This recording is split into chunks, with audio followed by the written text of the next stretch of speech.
In today's video, I'm going to teach you how to insert a check mark in Excel. If you want to add a simple tick mark to a worksheet, Excel gives you a built-in way to do it using the symbol menu. This is useful for checklists, status trackers, task lists, or any spreadsheet where you want a clear visual indicator inside a cell. To get started, open your Excel file. Once your workbook is open, look through the sheet and decide exactly where you want the check mark to appear.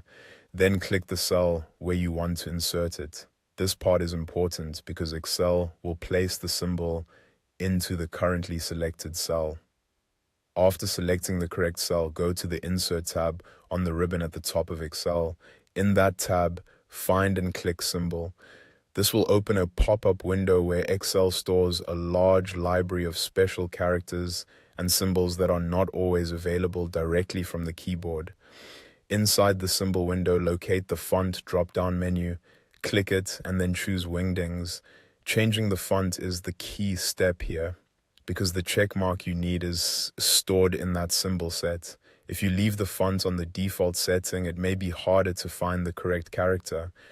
Once Wingdings is selected, scroll all the way toward the bottom of the symbol list until you find the tick mark.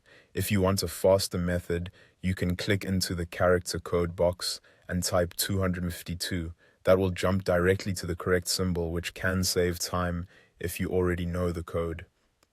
When you see the check mark, click Insert. As soon as you do, the symbol will be added to the cell you selected earlier. After that, click Close to exit the symbol window and return to your worksheet. At this point, the check mark should be visible in your spreadsheet. If needed, you can always adjust the cell formatting later, such as changing alignment, font size, or cell width to make the symbol look cleaner and easier to read in your layout.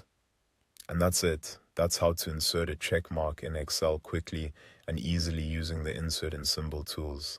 Once you've done it once, it becomes a very simple process you can repeat anytime you need to add visual markers to your spreadsheet.